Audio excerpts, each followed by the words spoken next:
Good morning and welcome to Sunrise Daily. I'm Ayo Makinde. Welcome to Lagos, Nigeria's commercial capital. I'm Kayode Okikele. Interestingly, it wasn't in Lagos that the match happened yesterday. It was in Abuja. What happens in Lagos most times is business deals that usually, end up being successful. Don't forget the name of the stadium in Lagos is National Stadium. That one is Moshood Abiola Stadium. Just don't forget that. For the very first time in my life, like I remember, Nigeria lost the match and I wasn't heartbroken as much. It would seem as though I'd been heartbroken severally, and then the recent event just seemed to take that heartbreak to another level. So nothing really moved me, as it were. Thankfully, I was not even able to watch the match. Sometimes God just saves you from heartbreak. Well, I don't, you know my habits, so let's not even go there. But the one thing that I also know is, come on, these guys are international products. The footballers themselves, they don't want to lose. That question that you asked Mutiu Adepoju yesterday was, I guess, maybe you saw it coming. That they... Please don't put me in that position. I don't want people to say, well, it was your fault we lost. No, maybe because you asked that away goal rule. Yeah. You asked that question of him, and I think that's what really, made all of the difference. They also wanted to win. Absolutely. They wanted to go to the world. For God's sake, that's the biggest, what's the word?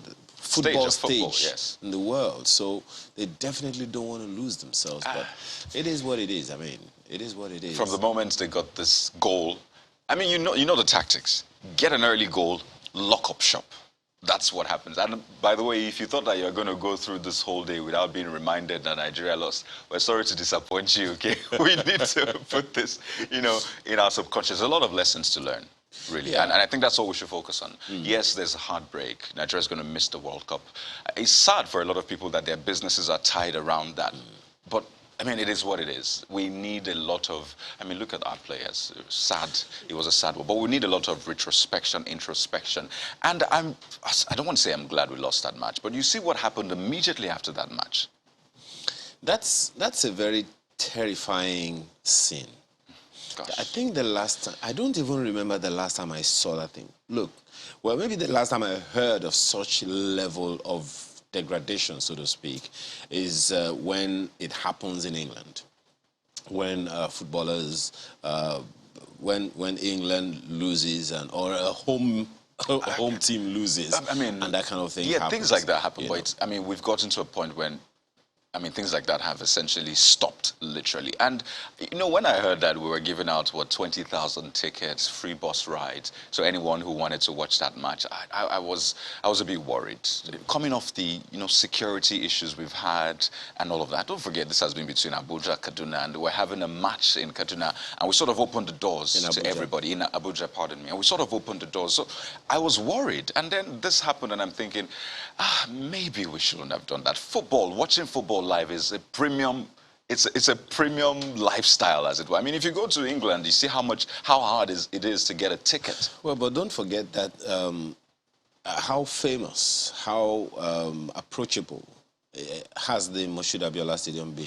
One, and secondly, when was the last time we had a football match in that stadium? I still don't think it should. Okay. People should have gone to buy their tickets, Well, and that way you can actually screen properly. They are tied to their details and all of that. Well, just as you said, lessons learned and all of that. So many things to take away from it. And Mutiu Adepoju said yesterday, it's a very lush place to play football.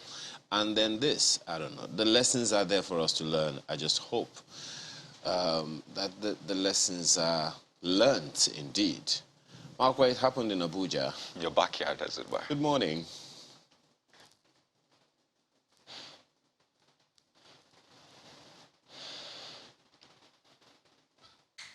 Good morning, Malpa. Well, I didn't quite catch the question which you asked Ayo. Did you ask a question? No. I just said it happened in Abuja. Good morning, Malpa. It's a sort of question, really. Good morning, gentlemen. Go ahead, please. Well, I'm a little lost for words this morning. I do not even know where to start from. For me, yesterday, I knew that what I was trying to do was get home on time. I knew I wasn't going to go to the stadium. Yes, I had mulled the idea of getting tickets, but for me, I thought that the parking arrangements could be a nightmare, and that, you know, given what we know could be in terms of the discipline in Abuja, it was not going to be wise for me to be around the stadium around that time. And I was rushing to get home.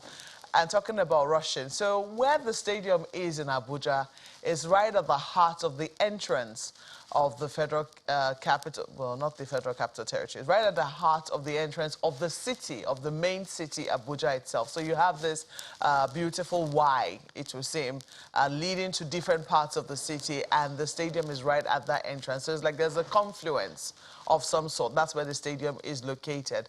And I live past that confluence. If I was going to get out of the city, I had to find a way to either go when the match was on, or, you know, or to leave before the match even started. And I was not wrong.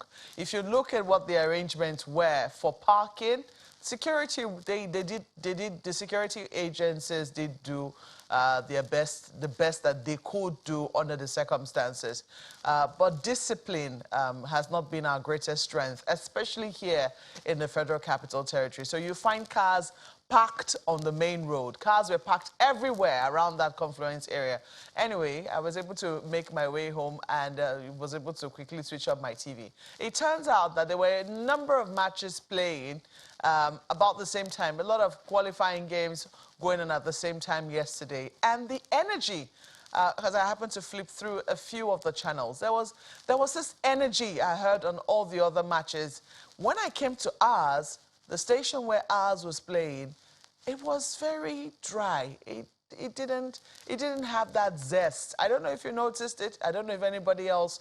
And it was seen that that lethargy came through in terms of how we played. And if you listen to the critics, if you listen to the analysts who spoke after the match, it was the one thing that stood out for them, that there was no sense of urgency. I do not know if it was the attacks in Kaduna that affected the morale and the zeal of our players. I do not know, or if it was a style of play from our opponents. Maybe they wanted to slow down the game in such a way that we became tired and it wore us down. But I don't know, yesterday it wasn't the Super Eagles that we saw playing. It was another set of Eagles. It was very dull. It was a very dull game. I mean, I'm no football analyst, but I know when Nigeria is playing, there's an energy, there is a zest, there is even when they lost or they lose gallantly. Yesterday, we didn't lose gallantly. Those who were on the field felt otherwise. I mean, my husband was on the pitch. He went to watch the match live, and he thought that there was energy there. I didn't feel it from the house. I don't know if you guys felt it, because I'm sure you watched the match very much the same way I did, even though I was here in Abuja. But that's what I noticed. But for me, I mean, as Kayode did say, I think that because I was asking myself, if we narrowly won this match, is this the kind of energy we want to take to the World Cup? This kind of energy will disappoint us in the first round. There's no magic about it. I mean, with that sort of energy, we should not make the World Cup, because you just go there and we'll embarrass ourselves. We'll spend a lot of money and do nothing and come back home. So it's just best that we, you know, face our cup of tea, face the challenges that we have. We have challenges with football. We have challenges with security. We have challenges with everything. Let us understand all of these challenges and face it squarely. It's a new day. We now understand what has gone wrong. We understand the problems that we have. Let us face them one after the other. We have been given a new day to face these challenges. Gentlemen.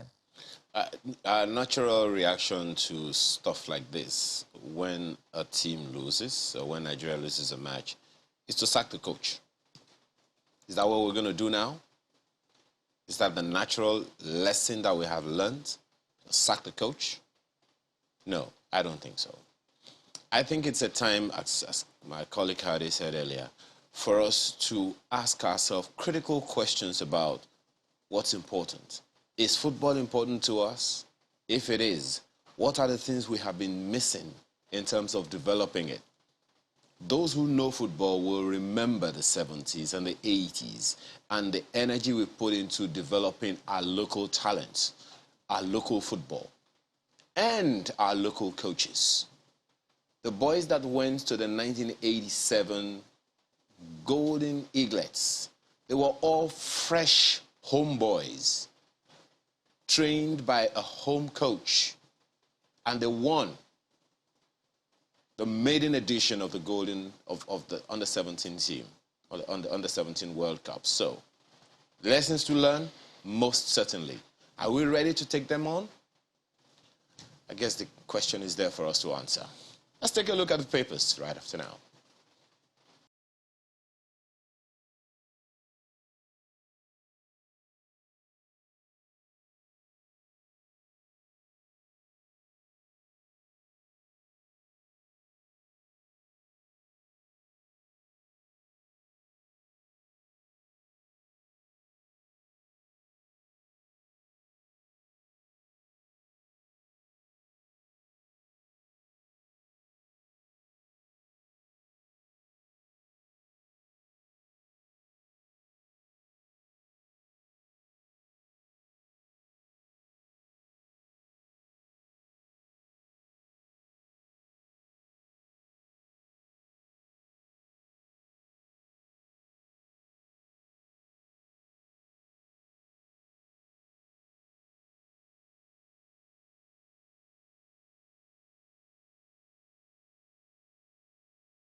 So how do the dailies reflect all that is going on in the country and even beyond? Well, let's find out. We're starting off with New Telegraph. This is what you have on the front page of the paper. Kaduna train attack. Terrorists targeted VIP coach. As according to investigation from the New Telegraph. Forced their way in, screaming in what sounded like Arabic. It's from an eyewitness. Kaduna state government confirms 8 dead, 26 injured, several unaccounted for. Bandits bomb Gaidan train station in fresh attack. Track down terrorists, rescue kidnapped victims. Buhari orders security agencies. The Senate demands full-scale war on terrorists. And there's this one from Senator Kwari, how soldiers on board saved passengers. You know, over 24 hours after that attack, it's still a developing story. Very much developing. A lot of people still unaccounted for. Yes, the state government got the manifest of that train, but still a lot of questions to be answered. First, let's rescue those who have been kidnapped or those unaccounted for. And then we perhaps can pick up the pieces. But pages 2 and 4 of the paper should give you more details. Well, politics is still very much in the news. 2023 PDP zoning committee meeting inconclusive. I'll not resign as zoning committee chair. Autumn. Metu group want open contest for all geopolitical zones. And this one on Abia. Abaribe wants PDP, declares party zoning decision as huge joke. So, as I said, in the midst of all of this, there's still the politics going on. Just one more. Sport for choice now, it would seem. FDI's investment in telecoms declines by $310 million. Sector records zero capital importation in Q4. You know, I've been wondering why I get some curious debit alerts. Most times I get them at midnight. I mean, is this why? Are we trying to make up for that shortfall? I've been wondering why. I don't know if you get those alerts, but I mean, you know, sometimes some systems they make their withdrawals late in the night. It's some kind of zero resolution. USSD telco session charge. Whatever English word that they use for it. You know, they do all of that, you know, maybe overnight or something. Why maybe midnight? It's a system. Why it's when a I'm system. sleeping? It's a system. The system thing. should sleep too. Don't forget that sometimes you also get credit alert in the middle of the night. Well, you don't remember this particular that one. I mean, days after days. I wake up and I see alerts and I'm thinking, who tampered with my account? But anyway, I mean, this is a major one we should definitely pay attention to, because we keep talking about the ease of doing business, having to get foreign direct investment. So a big one, definitely. But let's leave it there for New Telegraph. Well, you talked about a 24-hour attack. That's the lead of the Guardian newspaper this morning. Shock as terrorists launch another train attack in 24 hours. The story is right there on the front page, and the president wants service chiefs to be more decisive. Don't spare anyone unlawfully wielding AK-47. I'm not sure if we're really ready to take that on, because remember that conversation we had with someone CSO, head of a civil society organization in Kaduna, or is it Kaduna or Katsina State, after one of those kidnaps, said that there were, young men wielding AK-47, slinging AK-47 around over their shoulder, on the streets, and they were walking around, and no one was he said it on TV. So I was wondering, I had expected that by the following day there would be a lot of massive arrests and all of that, and till today nothing.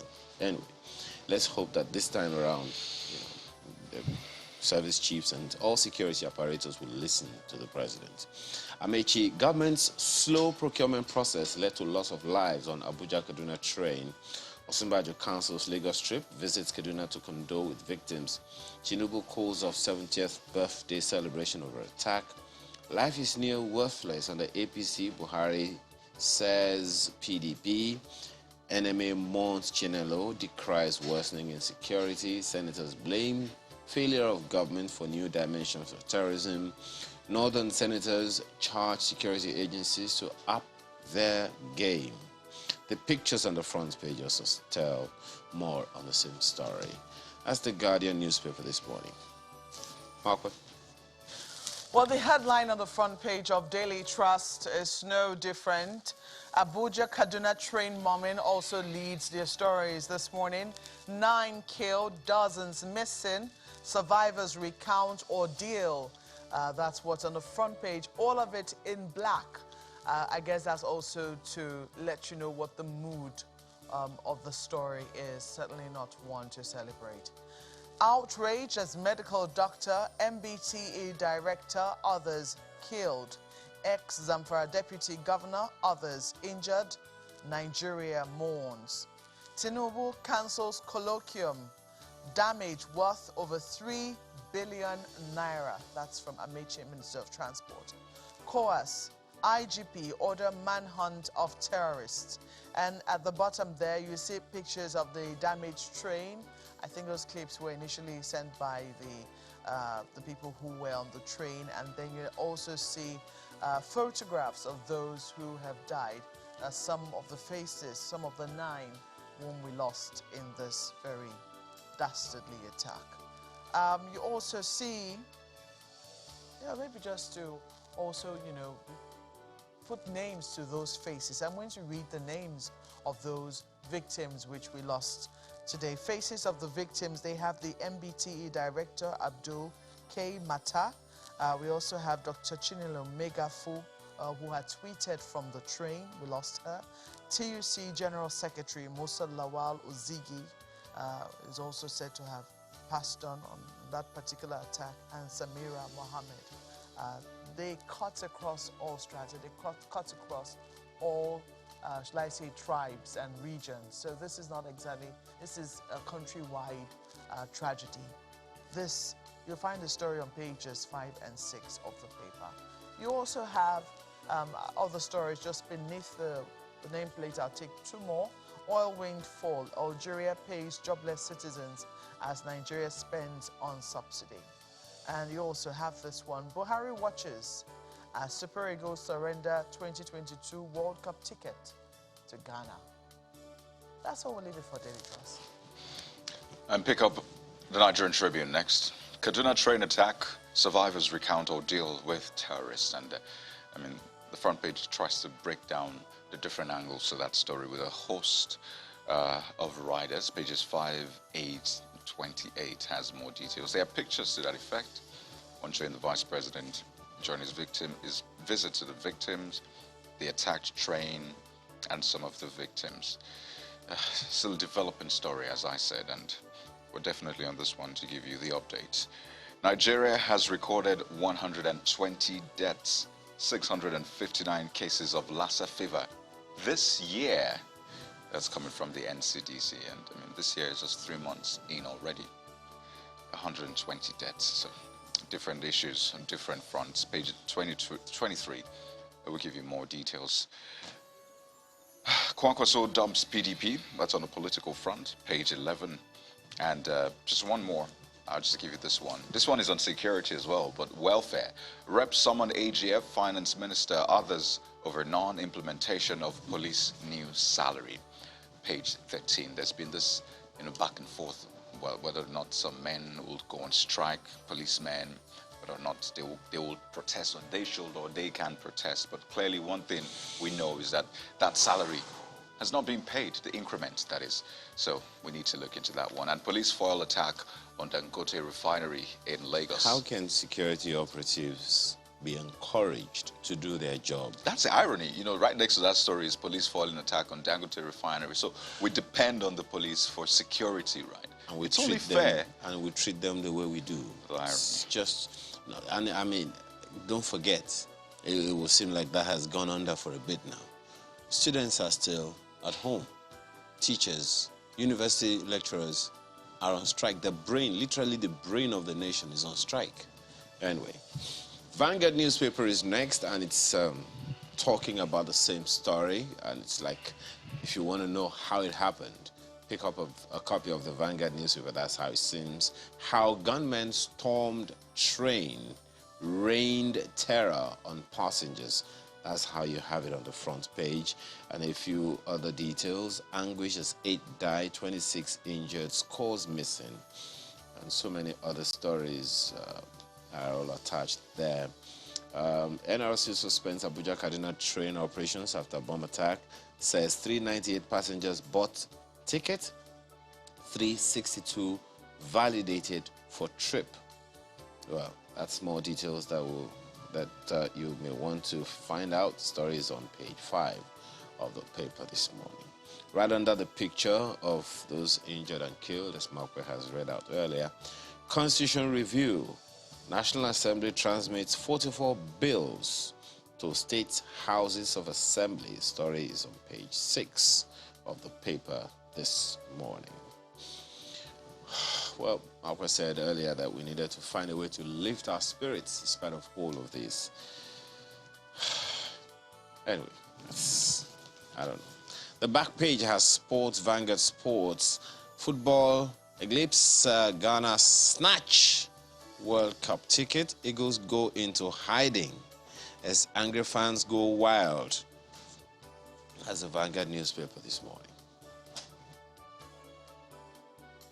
Okay, leadership has the same story. Kaduna train attack, 8 bodies recovered, 26 injured. Survivors narrate ordeal. That's also on the front page this morning. These are the days when the headlines are similar, and it looks like all the, that's when you know that the editors went to the same school.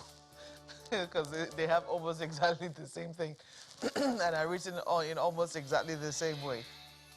Many still missing. Hunt down the terrorists. PMB orders service chiefs. Oshibajo, El Rufai, others visit victims in hospital. The stories on page 4 of the paper. You also have a number of other stories. They have an explainer for you. So just in case you do not have time to go inside the paper, they have an explainer for you. They have a quick read. 24 hours after the attack on the Abuja Kaduna train on a Monday, the authorities have confirmed 8 passengers dead and 26 others injured. So, and those figures are right there on the front page. Look at this. Soludo unveils 20 commissioners designate. So we're not going to wait 6 months to see whether or not he'll appoint commissioners. They look like, and I think it's significant that that story is in green. I don't know if it means anything. I don't know if we're supposed to convey any message, But if they were differentiating the stories by colors, maybe we could read something from the color in which they told that story. Soludo unveils 20 commissioners designate. Page 7 will give you details. I don't know if I made anything of the color green. What would I make of the fact that the next story is in red? Governors showcase state potential at Dubai Investment Summit. The editors at Leadership shouldn't come for me. I'm just trying to see if colors mean anything in terms of the colors used to tell the different stories. And look at this, fans on rampage after Ghana dashed Nigeria's hope of World Cup. That's also on the front page. At last, Kwankwanso dumps PDP for NNPP. They also have that story on the front page. Federal government freezes over 30 accounts of illegal loan companies. It's on page 7. Well, I think the best way to deal with your problems, after you have mourned your, and mauled them, so to speak, you face them. You face them. You don't spend the whole day, yes, we have lost people on the Kaduna train attack, and we should mourn. As a country, we should. As individuals, we should. But we should also put our acts together in such a way that we're determined that we do not lose people again on that particular track and on any track at all across this country. We lost the match yesterday against maybe we drew the match but lost the ticket to the World Cup.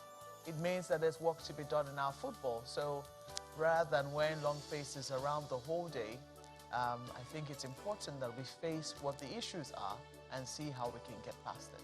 That's what we're going to be doing this morning on Sunrise Daily. So we're sad, just as you are, but we're going to be saying, let us see how we can all have a conversation on this and move the conversation from here. Gentlemen. Well said, Mark. But just to run through the final one, Nigeria News Direct, with the headline as well. Abuja Kaduna train attacks shock Tinubu, cancels 70th birthday colloquium, as well as a host of other riders. So that's what we'll leave it for the dailies this morning. But as Malkwe said, we're facing those issues. That's in a moment. Please stay with us.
It's been a traumatic week for the people of Kaduna State. From the attack on a village that led to the death of more than 50 people, to that of the airport which left 2 persons dead, and then the attack on passengers traveling from the nation's capital Abuja to Kaduna by rail. This brings the Vice President to Kaduna State in company of the Governor. They visit the 44 Army Reference Hospital. Thank you. Thank you very much. Thereafter, they proceed to the St. Gerard's Catholic Hospital in the Kakuri area of Kaduna metropolis. Several families have been thrown into mourning with the loss of 8 travelers from Monday's attack, while others have sustained various degrees of injuries. Some of them narrate their ordeal. We just had the sound of like a gunshot or anything. We can't judge what is that. So the train started shaking.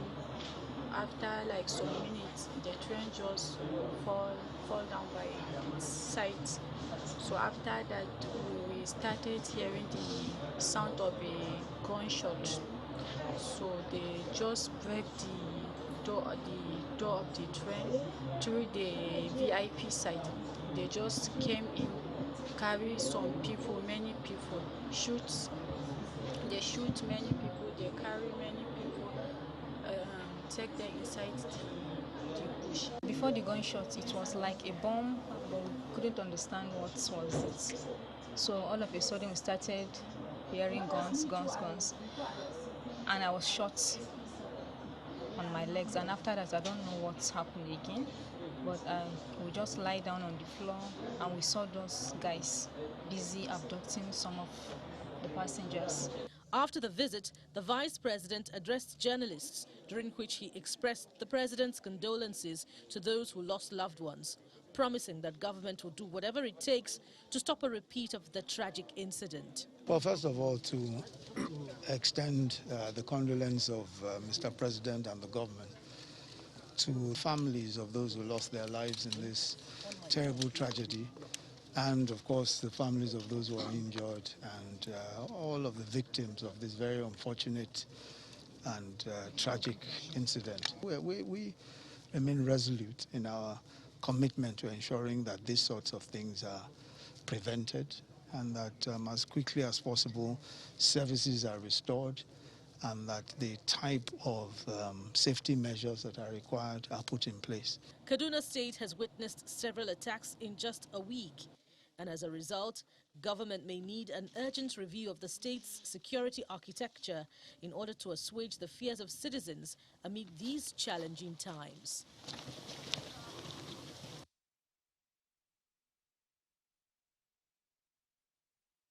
It's been a dreadful time for Nigeria's rail transportation sector. On Monday, the gang mined the rail track using IED explosives, forcing the train carrying some 970 passengers to derail and stop. Soon, they started shooting sporadically, even as they attacked the VIP cabin of the train. 24 hours later, another attack is reported at Gidan rail station on the same Abuja to Kaduna axis. The Minister of Transportation, who was among the early visitors to Dutse, where the first attack took place, posted on his Twitter page pictures of him being interviewed by journalists. He also sends pictures of the damaged cabin and attributing the attacks to the delay of funds to the Nigeria Railway Corporation. According to an update from the Kaduna State government, the Nigerian Railway Corporation Passengers Manifest shows that 398 passengers bought tickets for the trip, but 362 were validated as having boarded the train. However, the manifest does not include the NRC staff and security officials who were on board. One of the reasons why most travelers patronize the railway is because of the safety, which can no longer be guaranteed. Of course, the travelers will be looking forward to the authorities to provide security that will return safety to the rail line. Ayotunde Balogun, Channels Television News.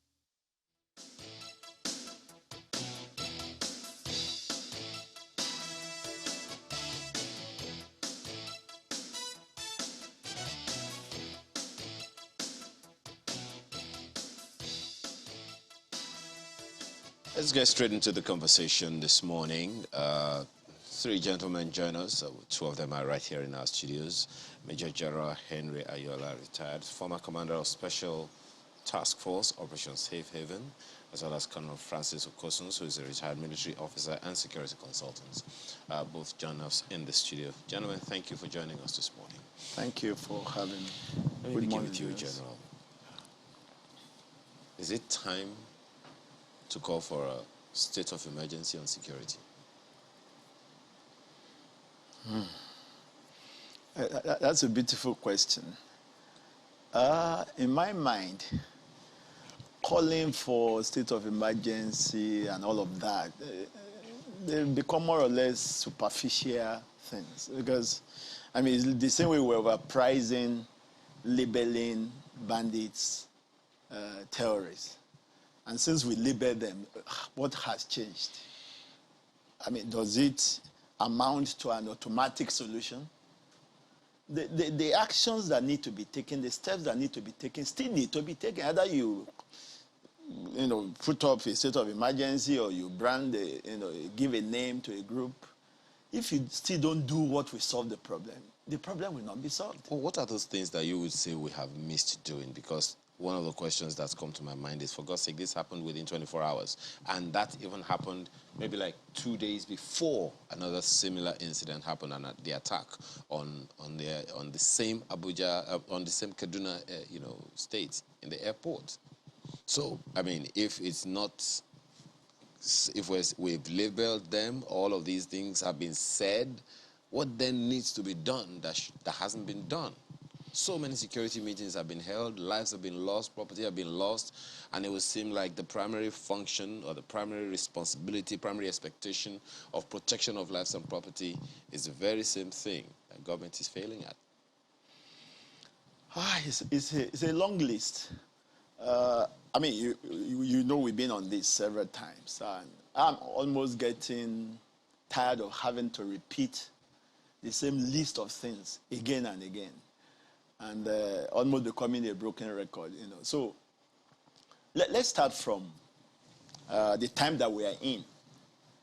Okay, I had given this warning somewhere else earlier, that the moment political activities start, the security challenges are going to we're going to become either increasingly oblivious of them or lose focus on them.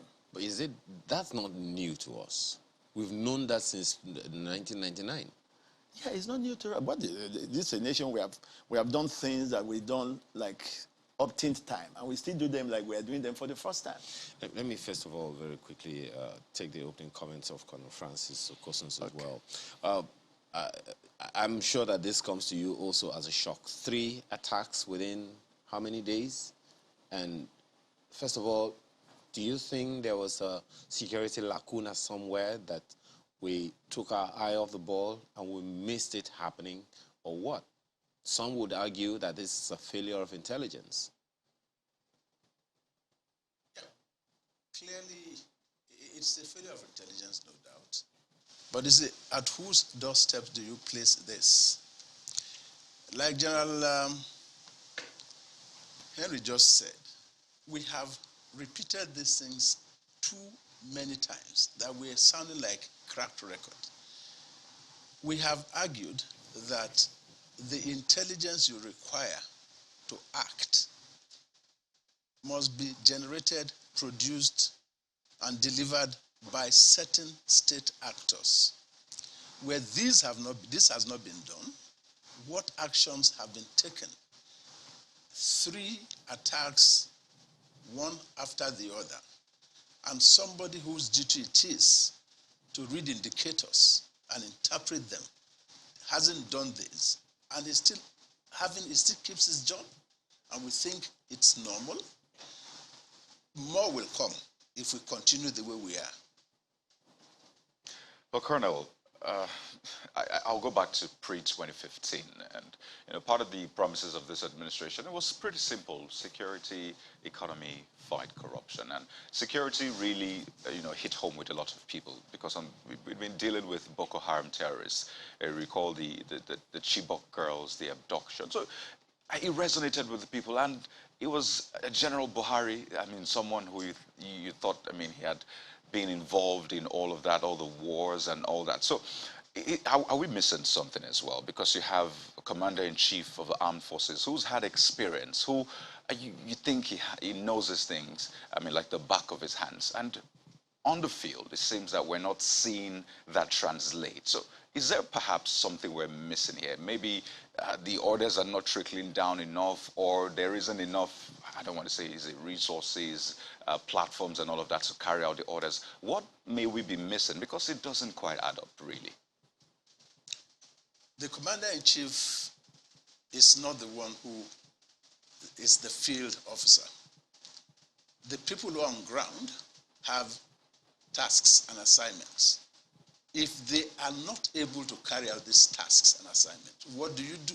deal with them, reward excellence, and punish misdeeds, punish inefficiency. We are not doing that. With you, a few months ago, we talked about the Department of State Services. These guys haven't done well, and the Director General is still there. Somebody is in charge of the Kaduna-Abuja rail line. This has happened on his watch, and he's still keeping his job. Until you punish those who have not done well and reward those who are doing well, you are going to have situations like this recurring. Okay, let me come to Major General Ayala. Perhaps to put this in context, the Minister of Transport visited that area yesterday, and I don't know if you caught what he said. He said he had requested for certain, security or surveillance setup for that whole stretch, set to cost, I think, 3 billion naira. And he had made requests for this, but nothing has been done regarding that. And he says, you know what, that's why we have what we're having. And the damage we have, I mean, the loss of lives is way more than 3 billion naira. So is that maybe a microcosm of what is bedeviling us on a larger scale? Because the orders are given, again, the president has given an order saying, do this, do that. But then when it comes to the ground, on the field, it would seem as though we don't have what we need to carry out those orders. So is that a microcosm, really, of what's bedeviling us as a whole? Yeah, for me, I like to look at things systemically. I always talk about system of systems. It starts from the top, from the grand strategic level. In the military, I mean, one of the dictums that we inherited from Sun Tzu is that if orders are not clear, it's the fault of the general. If orders are clear and yet the men disobey, then it's the fault of the officers. That's a basic thing that is settled with any military officer. Now, so what that means is that clarity of directives must start from the top, the highest level, the grand strategic level. Well, what I see in Nigeria is that most of the government agencies and services are in a kind of state of prostrate.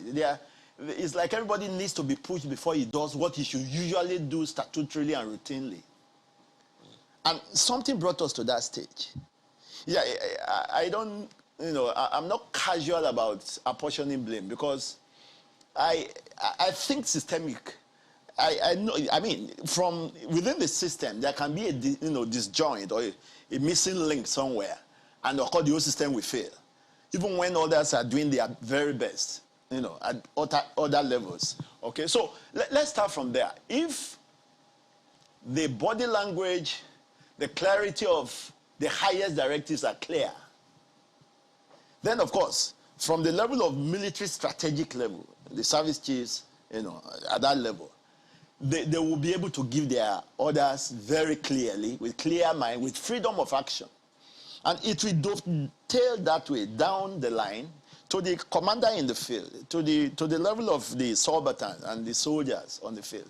Now, but where there is a fog, inherently war and military operations they are fraught with fog, vagaries and vicissitudes of non-clarity of issue because you don't have all the facts. It's natural, it's inherent. But then, where you now add to that fog, lack of clarity of purpose, of does Oga want us to do this thing or not? It creates additional problem. So you find that even when you have capacity to perform, because of that pensive stage, you're not too sure. If I do this, will they be happy with me? I'm still a little befuddled with that, because I mean, we'll come to that. Let me take it from the father. Look at for how long has Abuja Kaduna Road been abandoned? Have we ceded it to bandits? Are we saying we cannot solve that single problem that's a in very, 4 very years? valid question. Perhaps, an angle to the same conversation, but we'll come to more of that. Let's bring in from Kaduna, Brigadier General Sonny Usman, retired. He's a former director, Army Public Relations. He's former spokesperson of the Nigerian Army. Thanks for joining us this morning, General. You are in Kaduna, and most certainly this must hit home a little differently for you than those of us who are far away. What are your thoughts? It's back-to-back attacks, and it is shocking. and very, very mentally derailing, wouldn't you say? You are quite right. Yes, and more so aftermath of the incidents of day before yesterday. I drove from Abuja to Kaduna yesterday, and I have been to some of the hospitals to see some of the victims, particularly my friend, the former deputy governor of Zamfara State, and thankfully most of them are doing well. And may the souls of departed rest in peace. It is really, really traumatic and disturbing that it seems that almost everywhere there is no safe haven in this country. The only thing that converge both the common man and the elite, the trend is now no longer safe. But that notwithstanding, I think enough of the blame games and what have you. We have to realistically look at all those things, see what we can do to ensure safety of lives and property, particularly when it comes to transportation. I think the most important thing is that now that some of these victims are still with these kidnappers, I think we should emphasize more on rescue effort and see what do we put in place to mitigate these insistent security breaches. And part of the solutions actually is to look at the issue of, taking advisory notes very, very seriously, particularly when it comes to the from the security agencies. And you look at even the precarious security situation in Nigeria. Once a train service or even if a vehicle, breaks down, there are security concerns. Talk less of you have had instances terrorists going to, bomb such a critical infrastructure. Then we just have to look at the fact that protection of railway lines generally the world over are done physically, by physical barriers. We have traveled to other countries, not just for human or criminal elements, but even animals, Then you think of sensors, monitoring, surveillance. But we should be realistic to understand that given the technological state of Nigerian society, we have to complement such efforts with humans. To what extent have we involved those contiguous communities along the railway lines so that they can be able to give information? Because these criminals are not coming from the moon. They are within the society. And what is the relationship between an average person and the government so that the person could be security conscious and will be able to report? Then beyond that, issue of sensitization comes into place. And again, what are those things that we have in the security architecture of this country? We have the Nigerian police, railway police, and what is the role of Nigerian security and civil defense in terms of, what do you call it, protection of the infrastructure? Now, let's look at what happened yesterday. People were saying, yes, after barely 24 hours, the attack at Akilibu, the same criminal elements went to railway station and opened fire on some people, and hardly lives were lost. So what is the level of protection do we give such facilities? Talk less of the railway line itself and the train itself, and of course, other facilities that I mentioned. Then again, what is the screening and ticketing system? Like at the beginning, we have over 970 passengers, we are told, but when the manifest was made manifest again, we have less than that number. So what happened? So you see, there are a lot of things that we have to look at beyond what we are saying. Then everybody has a role to play. And we kept on saying, particularly the state government, unless the local government system works in this country, we are just deceiving ourselves because they are bulk of these security challenges, they are within the purview of local government so that we can be able to decentralize some of these issues and many more. And most importantly, I have to state this, the level of impunity in this country is too much because there should be deterrence. People should be held responsible where there are infractions so that it will not be repeated. Unless we do some of these things, definitely we are just talking every day.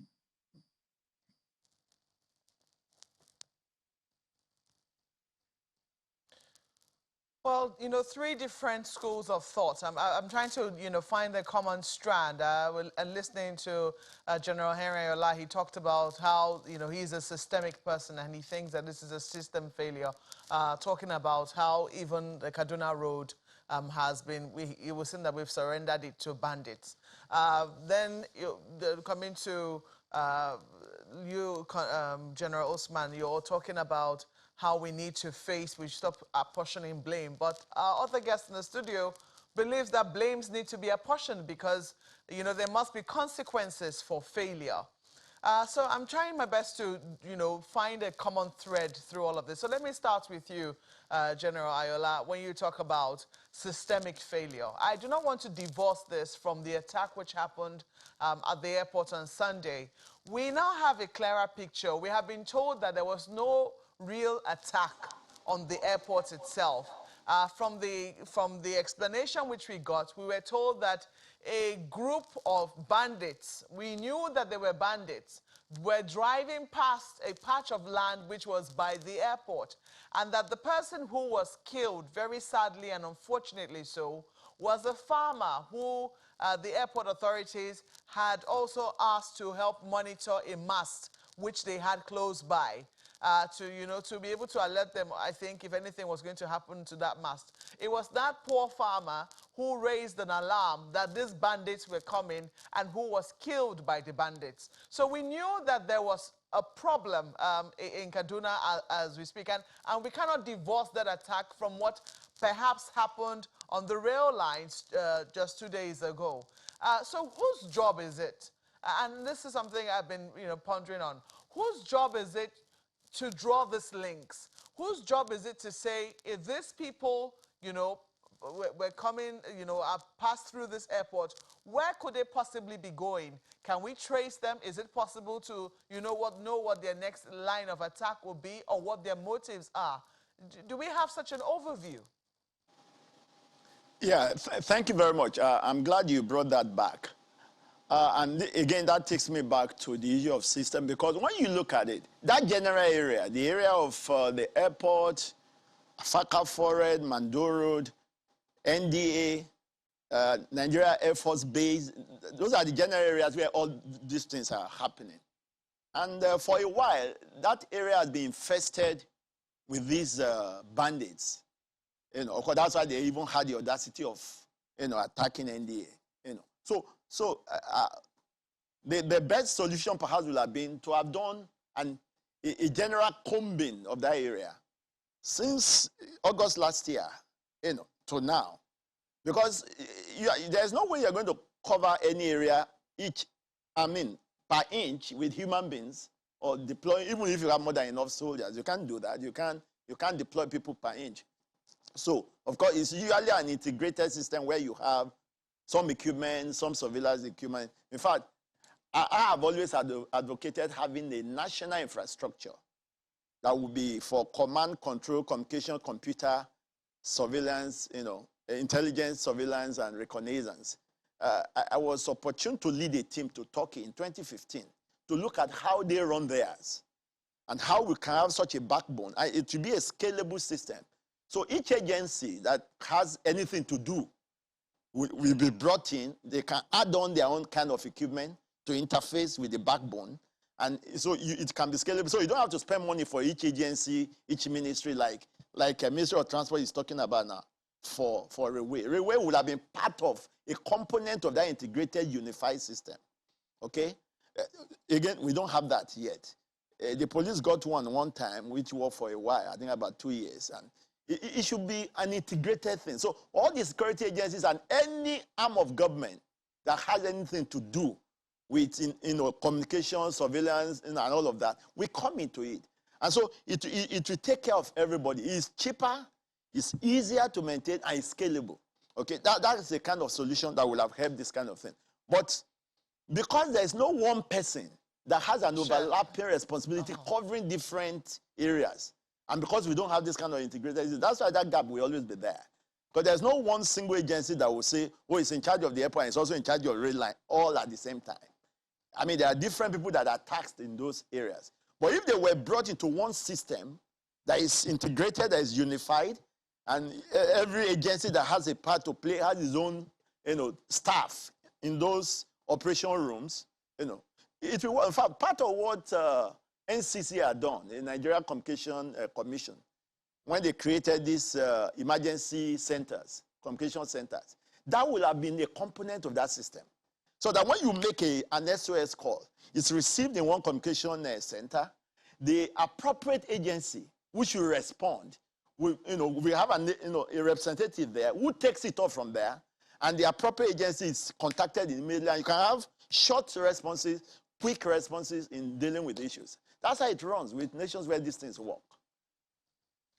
So where would that sort of agency have been housed? I mean, assuming we're to talk about, assuming we're to have something like that, where would it have been housed? And I do not know if we have such a thing now. I don't think we do. But what's the closest to that sort of agency which you are, that all-encompassing agency which we currently have? Yeah, well, the process, like I said, we went for a tour on that. When we came back, we did papers, and of course, again, we know resources have been dwindling for a while for the nation.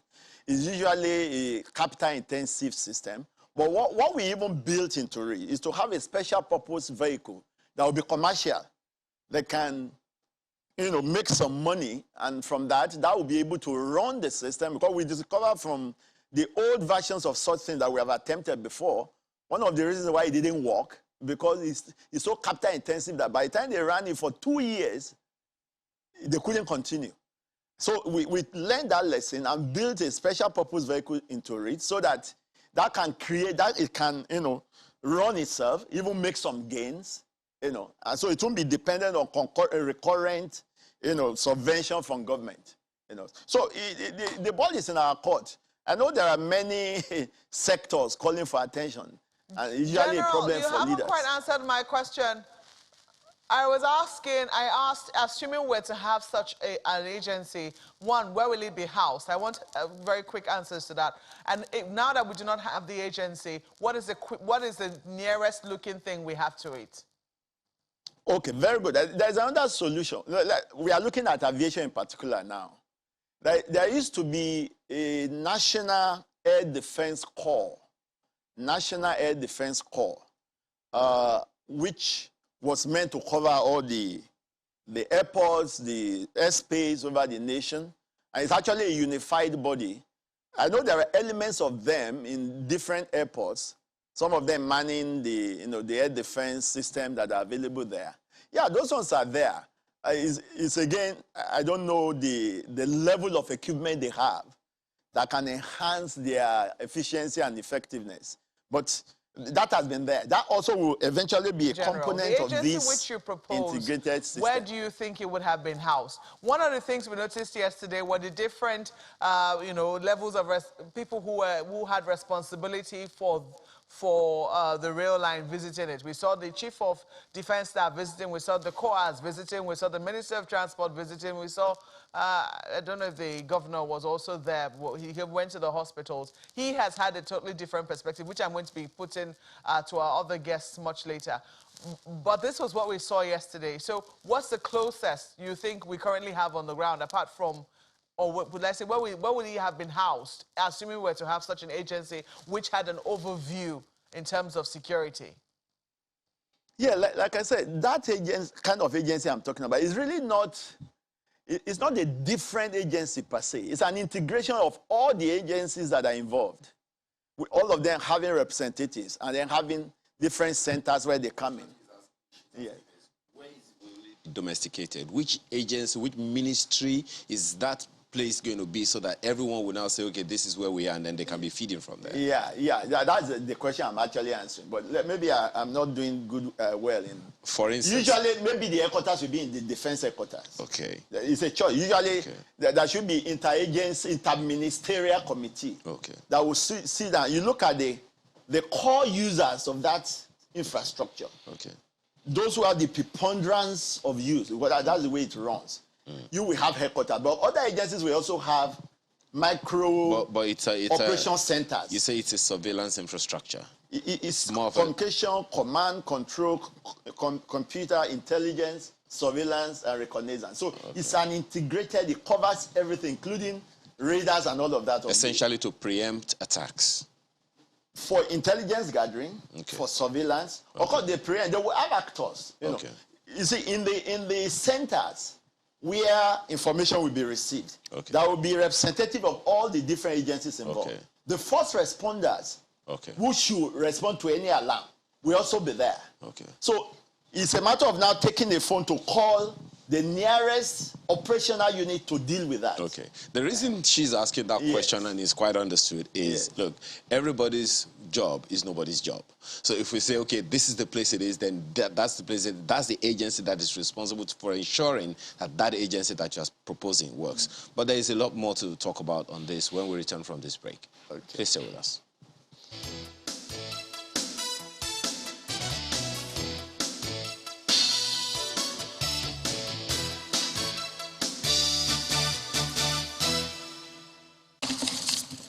In the last 3 years, there's barely a week where federal legislators in the Senate and House of Representatives do not debate attacks on Nigerians in different parts of the country. Be it banditry, terrorism, communal clashes, armed robbery attacks, or even attacks from criminals in neighboring countries, lawmakers raise motions on the floor, bringing this happening to the attention of the House. Terrorists have in recent times stepped up attack.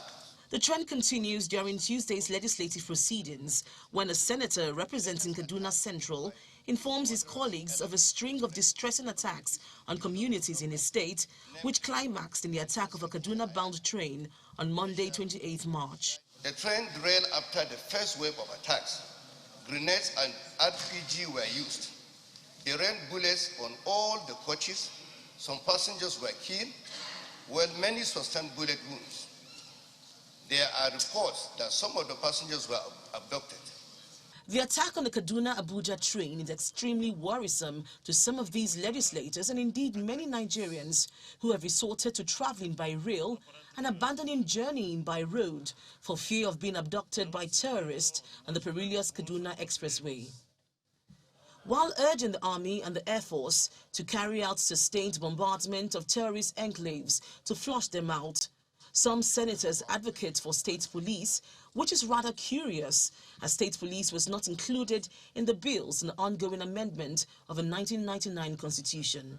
Mr. President, we cannot continue like this, and let us call a spade a spade. This is clear failure of leadership. There's no two ways about that. I think we need to look again more closely to the call for state police, because unless this is done, having a federal police policing our bushes and our roads is something that cannot stand. A motion of urgent national importance on the Kaduna Airport and Kaduna-Abuja train attack is also raised in the House of Representatives. Lawmakers want security agencies to be more proactive in their approach and declare total war on the terrorists. Mr. Speaker, Nigeria is hemorrhaging. We are under a serious peril. We seem to be involved with so much political activities as of present, but there are critical issues affecting the lives of Nigerians. It is a point for us to come, Mr. President, and call each and every one of us to drop our party divides and then seek for one thing, which is solution. The House of Representatives resolved to meet with the Ministers of Aviation and Transportation over the attack. The House requests that security agencies set up special tactical teams across the nation's airports and railway lines. Linda Akibe, Channels Television News.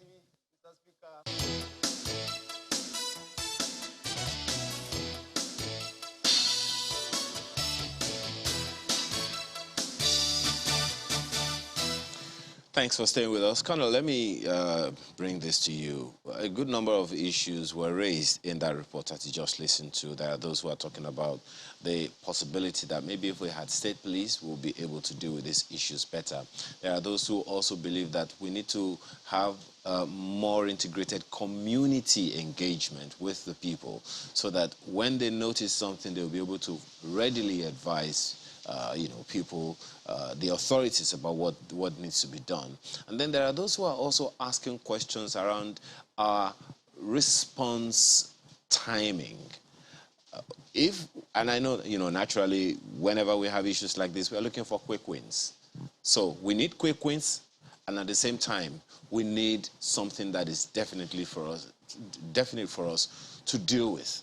But if you don't mind, Colonel, let me quickly take this to Brigadier General Sonny Usman.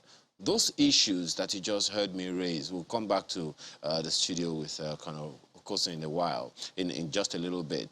The issue of state police, to deal with this and ensure it doesn't happen, the issue of community engagement, and the issue of response, our emergency response system. If we are to take one now, what would be your first choice? I think I would rather take the community engagement, and I made reference to that. I look at the relationship between the Nigerian Railway Corporation and the various communities along the rail line, and what is the relationship between the government and the people. To a large extent, this is of paramount importance because to a large extent, people don't seem to understand the implication or the security concern about the security of infrastructures within their community. And that is why the issue of corporate social responsibilities and what have you. And I made reference to the issue of the local government system not working. So unless we go back to all those things, these are just nomenclature, and we have so much in place. Do we actually, what is the level of investment in our security architecture in this country? I always made mention of it. Like, take for instance, the Nigerian police has railway police. To what extent is it functional? And what is the number of the policemen now? Look at what happened yesterday. What was the level of security arrangement at that train station? These are the issues that we have to look at. So really, community engagement is of utmost importance, but definitely you have to think of, equipping and the issue of response system. Take, for instance, again, what happened 2 days ago, the attack on the train service. Regina is just barely 40 kilometers away from Kaduna. What are those things? In those days, you see, the road safety vehicles along the major highways, coming to rescue in case if there are road traffic accidents. To what extent do we have such rapid response, security establishment along, critically or vulnerable areas? These are the issues also. Well, let me take this to Colonel Okosun now here in our studio. I mean, that question my colleague Ayo raised, I'll just ask you to respond to it. In addition to the point you made about ensuring that we take responsibility at whatever level. I know you started off with that point, but also you can add it to it. And moving forward now, who should be taking responsibility? What are the responsibilities that should be taken? See, you have a problem defined. You have a security situation that is becoming unacceptable to us all. To act, you require intelligence. Intelligence is not produced, in this instance, by any other than those who are tasked to produce such intelligence. The ground in this country is covered by the Department of State Services and the Nigeria Police. These organizations should give you the information or intelligence that you require. If something happened around Kaduna Airport over the weekend, that was indication enough. If that was not assessed and interpreted, and what happened at Regina happened a few days after, then there is a lacuna, there's a missing link there. Somebody has not done their job. So what is to be done is, if these organizations lack resources and they so declare, then they should be met with such resources. It appears simplistic the way one puts it, but the truth is that the problems are there And there are apparent reasons why these things are not being done, and nobody seems to be talking. Nobody seems to be talking. Look, in other climes, the Minister of Transport by now should have resigned. The DGSS should have resigned or been fired. Because nothing has happened, we will come back to this same situation in the future.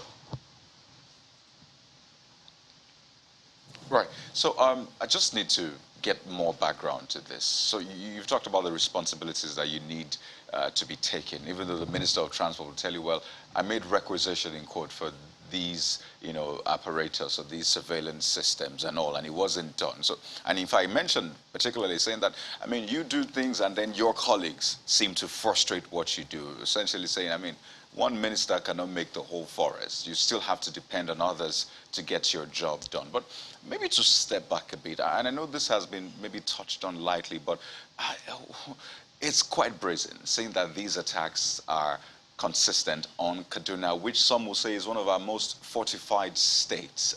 I imagine you trying to attack a Russian fortified city, for example. You know how difficult it is just to get one attack, but consistently, day after day. I mean, we had an explosion in Igabi. We had another attack. You have hundreds of bandits moving on motorcycles. I mean, not on governed spaces as well. So, I mean, why is it easy? Why is Kaduna an easy target? Let me just put it that way. Kaduna is an easy target because, like Jalali Ayola pointed out, the entire swath of Igabi, the NDA area, Afaka Forest, this is a large area that needs attention, that has required attention over time. Nothing has been done about it. Nobody has been held responsible. You see, the point I'm making is this. You have people responsible for these areas.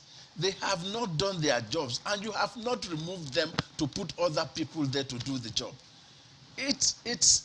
I don't know how else to explain it. If they attacked the airport and you did nothing about it, they will come back. They attacked the airport, nothing was done about it, and that's why they went to some other place to attack. I don't know how else you want me to explain it, other than to say that people who are supposed to take action have not taken action.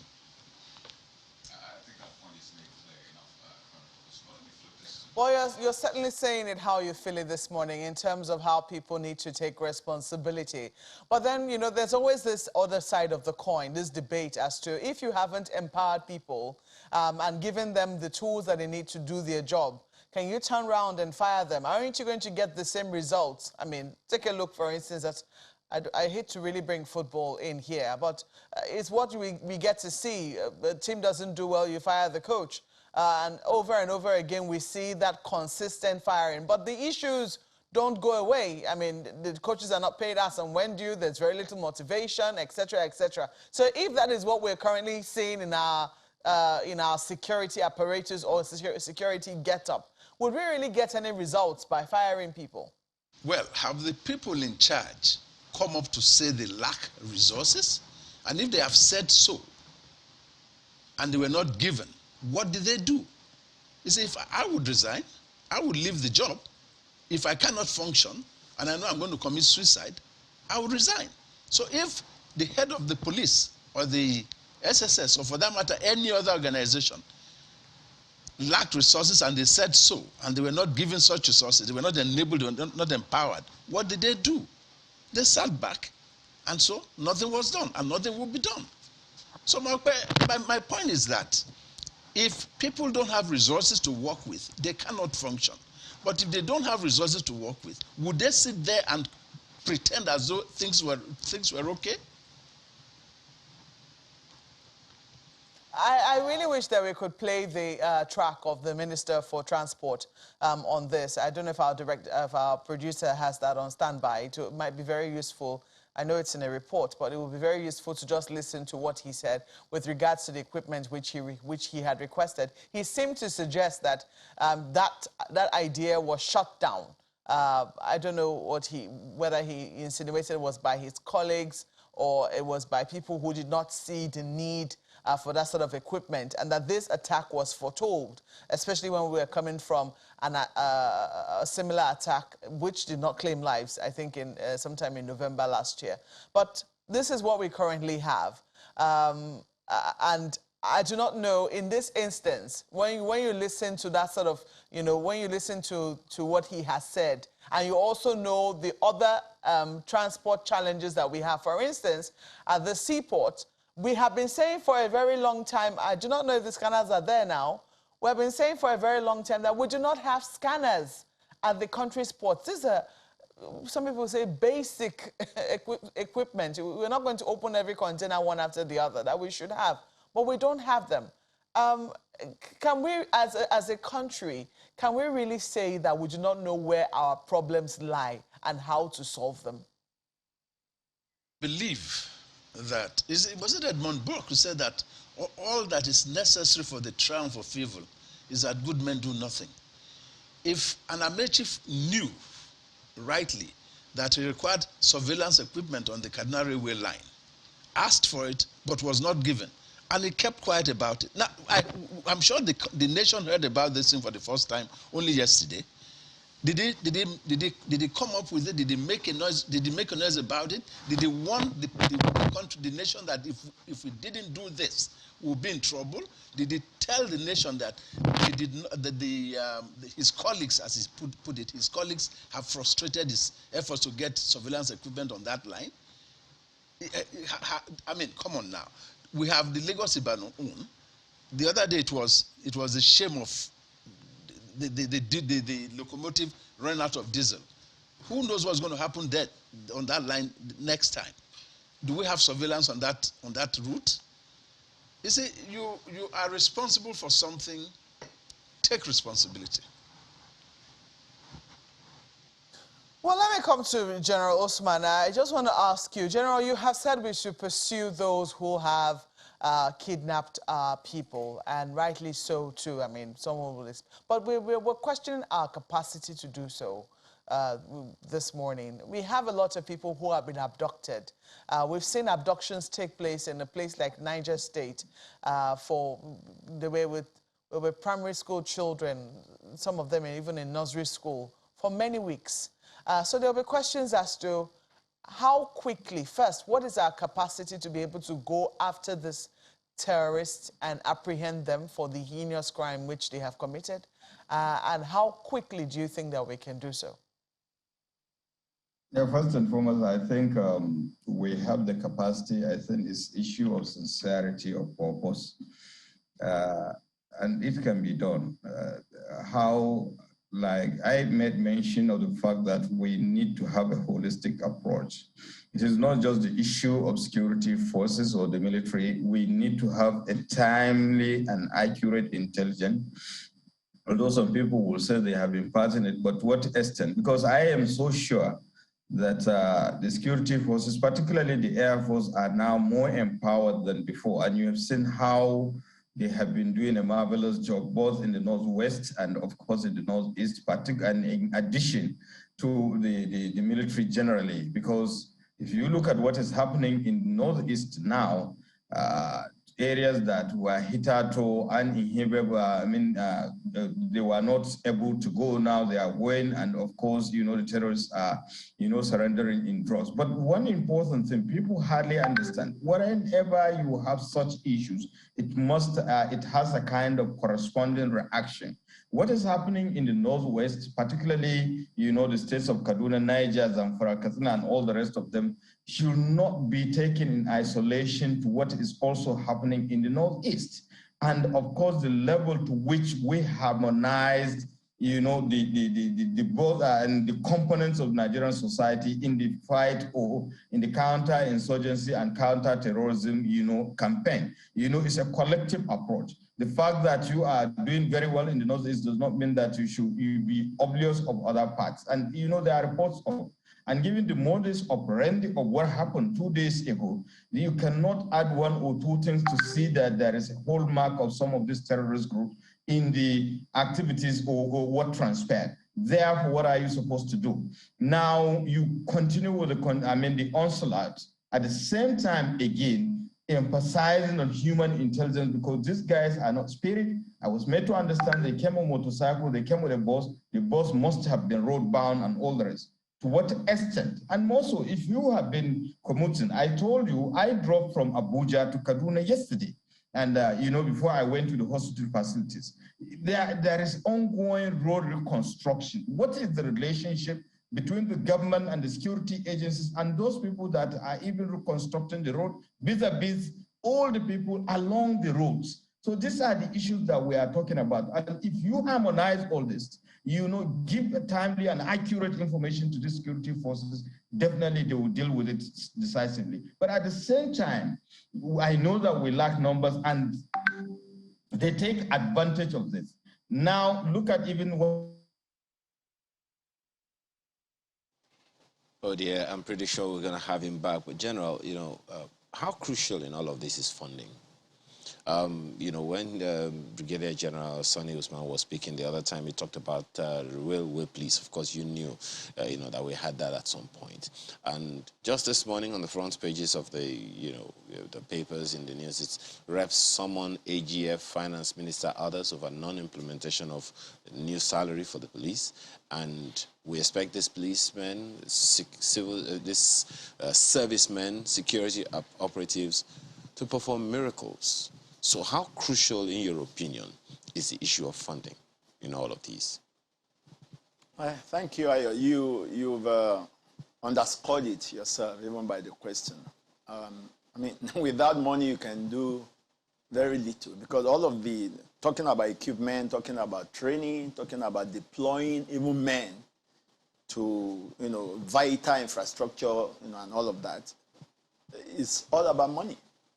Like I said, there's hardly any of these things that we have not had one solution or the other preferred before, but maybe lying there on the shelves because there's no money to implement. That was also factored into the system I talked about because we knew the nation may not be able to fund it. So we actually got an organization in Turkey who was going to actually fund it, and that was why the special purpose vehicle was meant to help them to recoup their investment. That would be a commercialized aspect of that whole network, so that the network can be self-amortizing and and running it, and then be able to recoup their own investment. We have a lot of. That's why in the last few years since we resumed democracy, there have been all kinds of joint ventures, PPPs, build, operate, and transfer, private-public partnership. All of those things are there. That can help to cater for paucity of funds. The issue of paucity of funds affects everything from all sectors. And of course, because all of the sectors are jostling for the same limited fund. But then, security is so important because without security, you can't do anything else. You can't talk of economic development or activities if there's no security. Even though there will be those who ask you, my apologies, General, even though there will be those who argue that, look, security is perhaps one of the most funded, if not the most funded from our budget over the years. But let's begin to take our final words now. Colonel, you've talked about some of the things that we need to do very, very urgently. As far as General Usman is concerned, we need to foster community engagement and all of that. For you, what would be the most immediate step we need to take now to ensure that this series of attacks stops today? Intelligence. If you have intelligence, you can be proactive. If you have intelligence, you'll avert ugly situations. We need intelligence. You must provide intelligence. You must fund the agency that provides intelligence, and you must hold people accountable. That is what you require. Because if you had intelligence, those guys will not have. It was an ambush, classic case of ambush. You see the ground they chose, where they planted the IEDs, an embankment. Nobody saw them, no intelligence, and that's a piece of ground that is under the watch of some police or DSS official. That's my point. If this is done, we will not have these problems recall. Okay. Well, speaking of immediate steps, Brigadier General Usman, Colonel Okosun thinks accountability, intelligence should be the way forward. For you, what will be the most immediate steps we need to take as we wind down? Well, as I said, given what happened 2 days ago, I think our priority is to rescue those people that have been abducted. That is priority number one. Then, of course, we must put things in place to ensure that it has not repeated itself. And that means we have to have community engagement. Well, General, you already said multi-purpose vehicle is what special purpose vehicle is. Is this something similar to what Homeland Security has, that Transport Security Administration or something like that? No, the special purpose vehicle is a component of that integrated system. An aspect of it that to be commercialized so that it can generate funds to run the entire system. Okay. You know. But beyond that, let me just say one last thing. There is also the need to address the issue from the roots. We've said so much, but these bandits, who are they? Where are they from? How did they get here? How did we come to this point? Because if you take away the bandits, I mean, this is an unusual situation. I remember once we went to Japan, someone was complaining about cutting cable. They were surprised because they don't have such things. They've never had a history of people cutting a cable that is serving the whole public. So when you have unusual situation, you solve it from the root. If the bandits are not there, then this whole thing won't happen at all. What's the root? Then you won't be spending money. What's the root? To have to align the whole rail line. Nobody does that. A quick one. What is the root? It's to deal with the bandits. But degrade, crush them out of the way. Question then will be, why do we have bandits? Don't answer that one. Major General Henry Ayola, former commander of Special Task Force Operation Safe Haven, thank you so much for your time this morning. Thank you. Colonel Francis Usman, retired military officer and security consultant. Beg your pardon, Colonel Francis Okosun. My sincere apologies. Thank you very much for your time this morning. As well as Brigadier General Sani Usman, former Director, Army Public Relations, former spokesman, Nigerian Army, and Consultant Director, Corporate Affairs and Information, Nigerian Army Resource Center, Abuja. Thank you, gentlemen, for your time this morning. Thank you so much for having me. Well, we talked about funding. Let's talk about that after this break.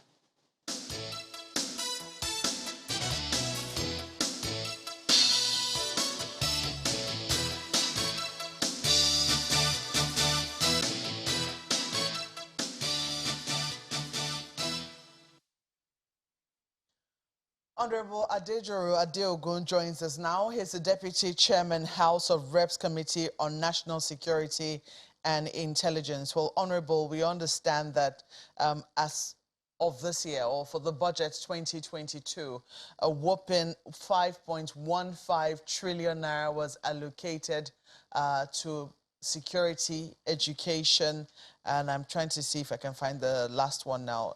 Well, security, education, and I think social development and poverty eradication, they had the biggest chunk of the budget. Security alone was supposed to get 2.41 trillion naira, which is about 15% of the entire budget. Still, this is what we have. You can still hear the minister there, or you heard the minister there talking about how there was equipment which was requested for, requested approval for, which cost just 3 billion naira to purchase to be able to avert an attack like this. And he was yet to get the approval. How do we justify the amount of money we earmark for security if these are the results we're still getting? I think the first thing you need to understand is the budgeting system. You have an envelope system, and where you have an envelope system, it means that needs are not prioritized. People ask for funds for specific things and you don't allocate for that specific thing. It's not enough to just, okay, they got this number of billions, this amount of billions. Are those billions allotted to the right places? Are they the priority projects that they want to embark upon? If you listen to what the minister said, they need that 3 billion naira. And then I think he said something about colleagues understanding why it's needed. There's some gaps that we need to fill, especially in the human sector of our government, to understand that we have priorities and where security is involved, it should come first above every other thing. From what you have seen so far, I mean, you co-chair this committee in the House, and you also have oversight powers over what what is earmarked and what is eventually how it is spent, so to speak. What have you noticed some of these gaps when you go on your oversight function? One of the things we've noticed is a clear difference between needs and availability. I chair committee that oversights the intelligence sector, and I think we're not investing enough in the intelligence sector.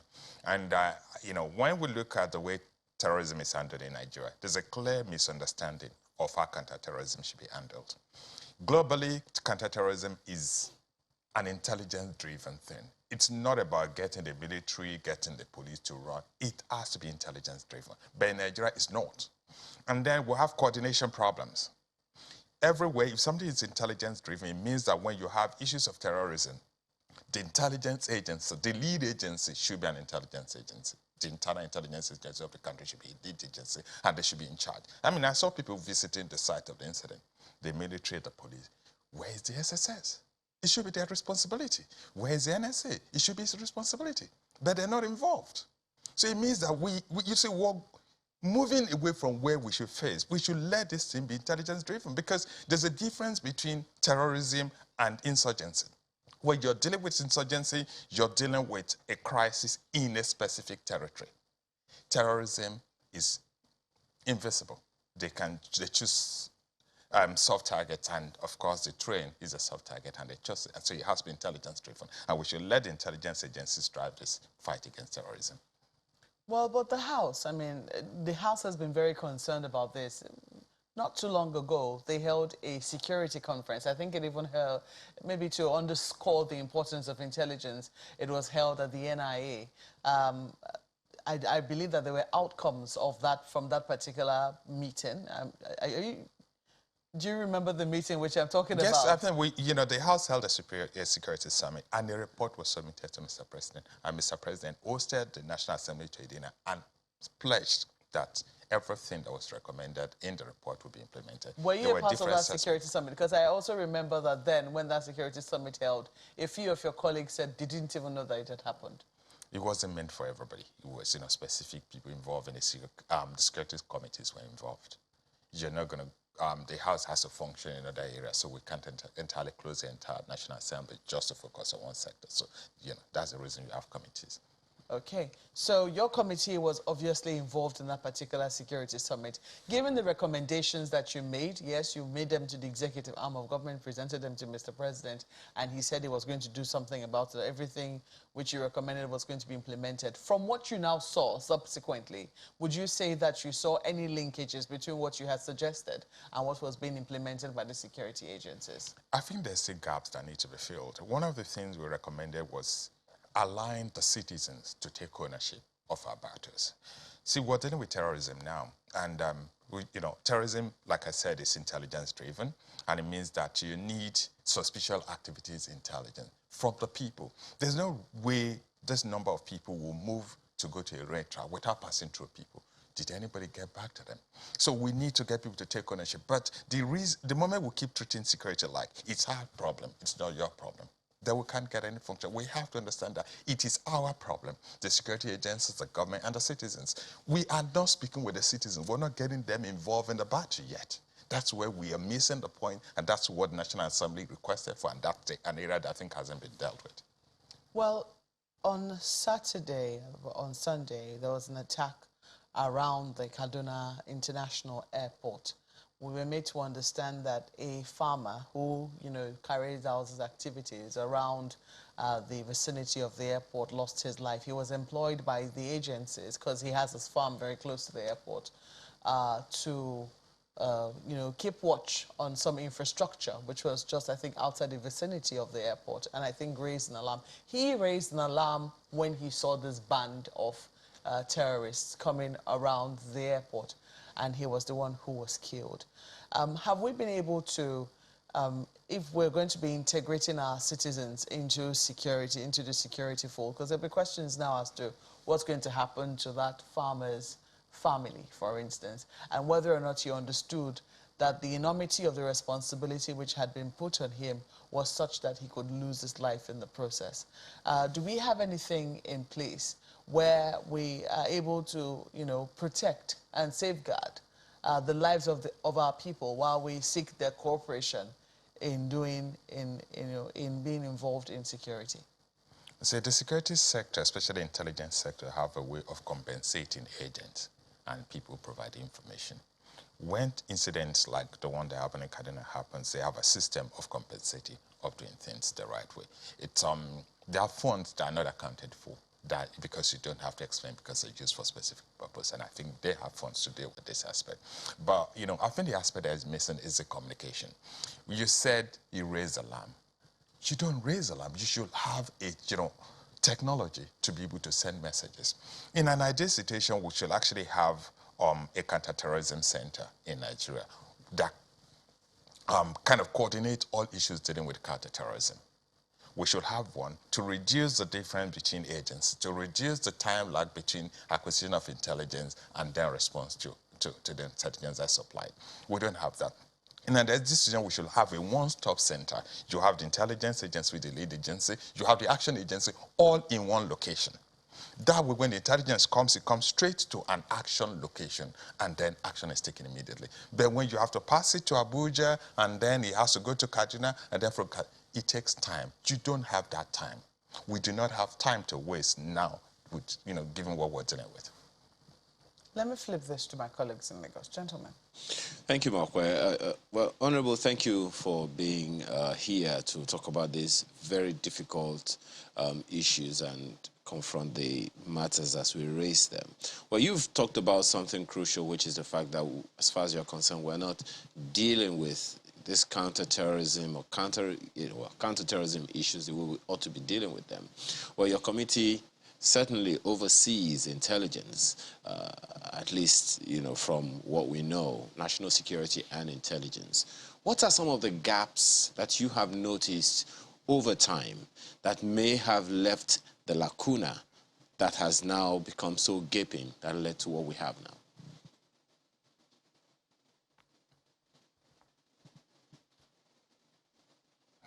I think over time, we've not actually planned for the situation we're facing today.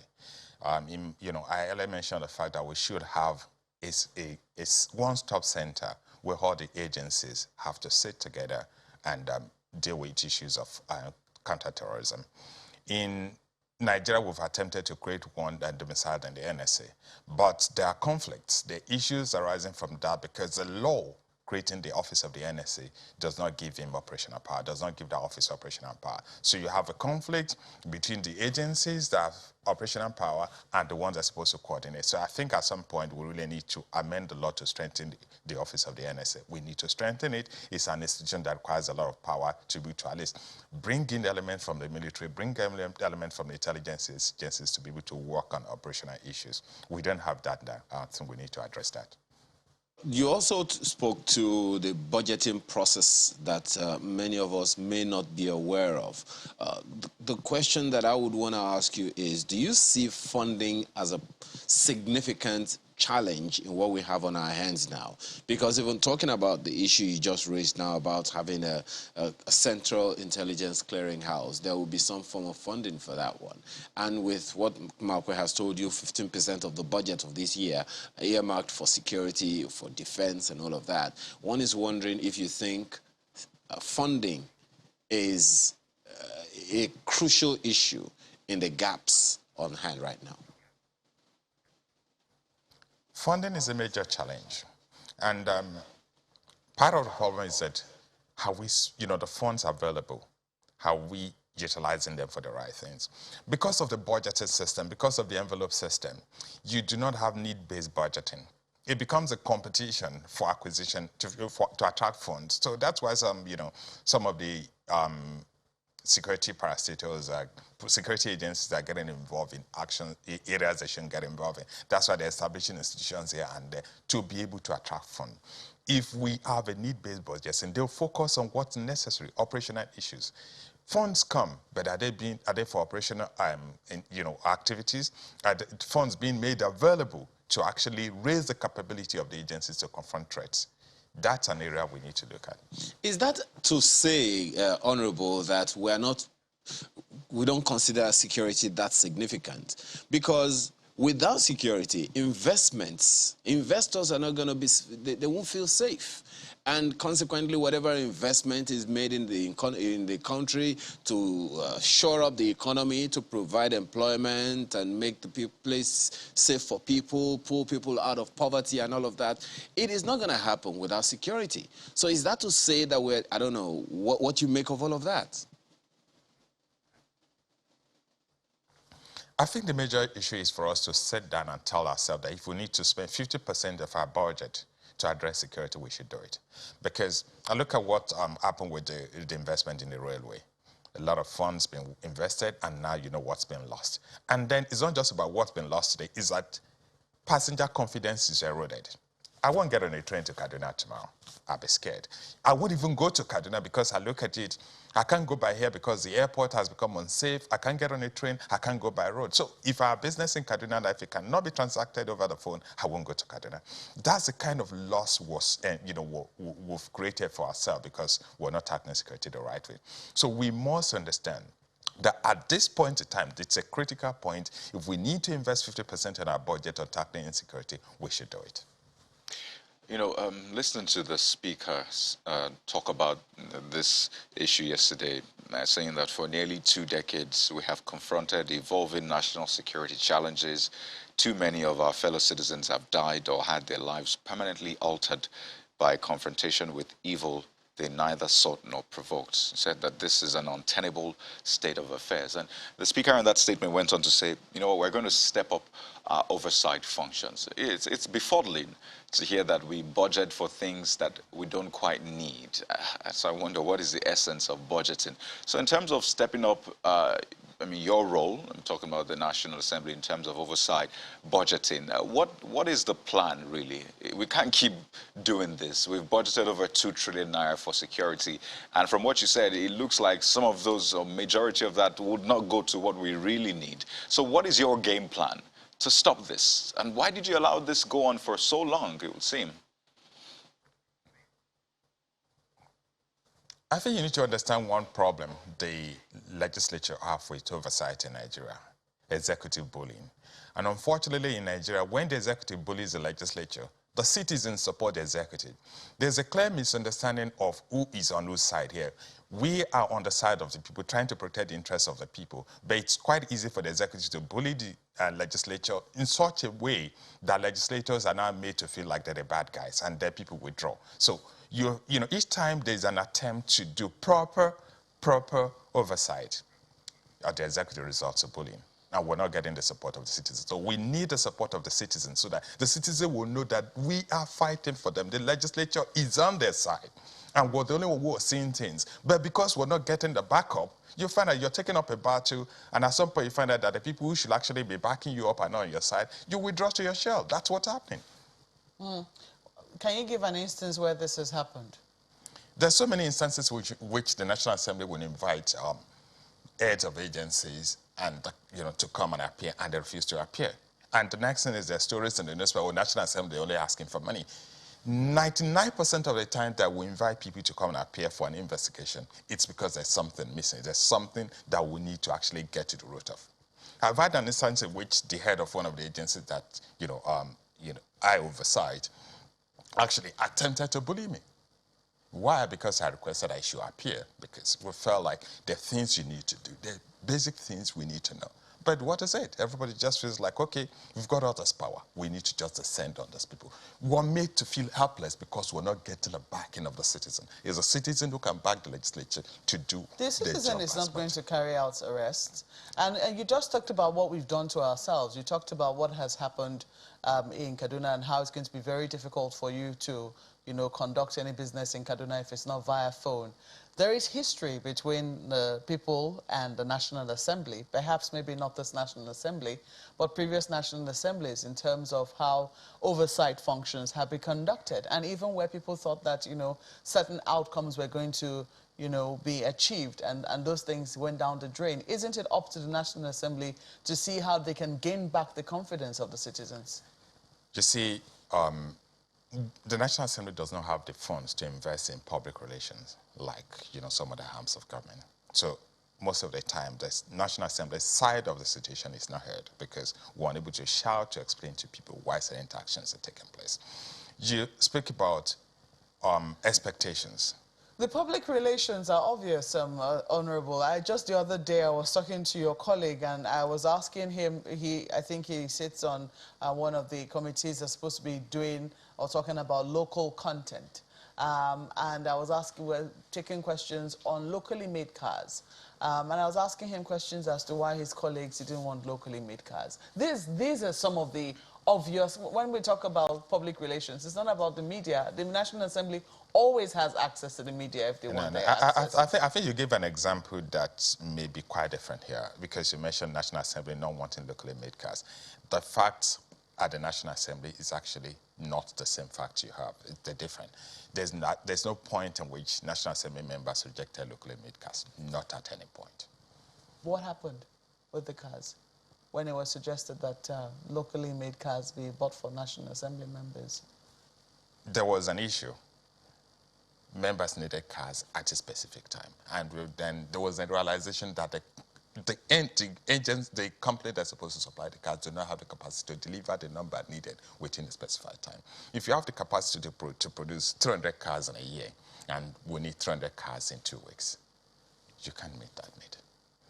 I want to ask you, where will you be able to buy a locally made car today? If I, as we're leaving this studio, and I would want to buy a locally made car, please tell me where I can buy one. Is that for me to tell you as someone in the media? Because I know a number of companies who locally make cars, and I know that my own company patronizes this company. So it will not be in my, we advertise these companies all of the time. If members of the National Assembly do not know these places, then there are big questions as to whether or not they're really representing us. I think I don't want us to digress too much into this, and the reason is this. National Assembly does not have any problem with locally made cars. We will willingly welcome locally. If I have a chance, I have, I think I saw this vehicle, this locally made vehicle that looks like a G-Wagon. I love it. So if I know where to acquire one, I will. If I'm given one as an official cause, I'm more than willing to jump it. I'll tell you where that one is. That's Innocent, and I think it's in Newi. Well, Honorable, I have to thank you so much for you coming on the program this morning and for shedding light in terms of what the National Assembly is doing for oversight and ensuring that this sort of incidences do not happen again. We're hoping that, they'll be very much on top of it. We know they're supposed to be meeting with the Minister for Transport and also the Minister for Aviation to further investigate what happened these two incidences, and we certainly will be following up with National Assembly to see how far they go with that. Thank you for coming on this morning. Thanks for having me. Well, we've been speaking with Honorable Adejoro Adeogun, who is the Deputy Chairman, House of Reps Committee on National Security and Intelligence. Thank you once again. We have a few mails and tweets from you. Dr. Peter Idialo, talking about the Abuja-Kaduna train, says, I want to believe that it's the same gang terrorizing the Abuja-Kaduna rail track twice and even the entire Kaduna area. The sophistication and boldness of execution of these dastardly acts warrants the need to look inwards critically. One or two of these criminals need to be identified to get to the bottom of this problem, and this requires a root cause analysis during which community folks will be interviewed, among others. Olasunkanmi Abosede on the same issue says, I traveled over the weekend to Delta State by train. I just picked interest in the operations on my return. My return trip left me thinking, 1, tickets are sold to some people without show of ID card because of stipend. Since it is cash transaction, it is easy for a traitor or informant to be on train in this cashless age. 2, no record of passenger on board like the number of male, female, children, state, and so on. 3, the security on board is busy with how to make extra cash. 4, standing passengers on board. And 5, passengers without tickets found their way into the train, which caused an uproar and fighting in the train. Mismanagement issues, just to mention a few. Our government needs to do more. Digitize all processes and surveillance. Well, Elder Daria Debanjo is worried about the terrible situation we are faced with, especially in Kaduna as it relates to insecurity. Yet Kaduna has the highest number of military institutions, one mechanized division, NDA, which was attacked, Air Force Base, Army Depot, Army School of Infantry, Air Force Institute, Naval School of Armament, etc. Yet we're not safe on the road, air, farms, and in our houses. It still emphasizes that the situation on the ground is not beyond what our gallant men and women can handle, but the political will is scarce, and yet people collect salaries for doing nothing. God bless Nigeria, he ends with. We have a few tweets as well. Brown Ugu has this. The security consultant talked about reward and punishment system for the soldiers. This cannot, he emphasizes the cannot, be employed in a situation where the system is dysfunctional. Do these soldiers have all they need to withstand these bandits and terrorists? Are they well taken care of? And those are the questions he asks. Uzo says, the list of people who bought tickets officially were 398 people, yet about 970 people were on the train. So where are their tickets? How did they get into this train? About 470 people boarded the train without registration, he asks. And finally, from Festus Akimbo, he was saying, if government has taken preparedness seriously, it will have been easier for relevant security agencies to respond and avert this Kaduna-Abuja train attack. It's time all Nigerians acquire a mindset of community policing and security, since it appears government can't protect us. Well, I think the NRC needs to answer to Uzo's question, Uzo Ibuchi, because I think that what had happened was that the initial figure, people had thought that over 900 people boarded the train. I know that in many parts, in some other parts of the rail system, like the Warri-Itakwe route, there is plenty of laxity there. But along the Abuja-Kaduna route, there's been some sanity. So, but the NRC needs to clarify if this is the the manifest, is it that 400 and something people boarded the train without tickets, or this is the total number of people, because the manifest which they declared came much later, after 900 people were initially said to have boarded the train. I hope that they respond to that particular tweet. But thank you so much for watching this morning. I'm Maokwe Ogun Yusuf. I'm Kayode Okikere. We share our thoughts with the families of those who have lost their loved ones. Have a good day. I'm Ayo Makinde.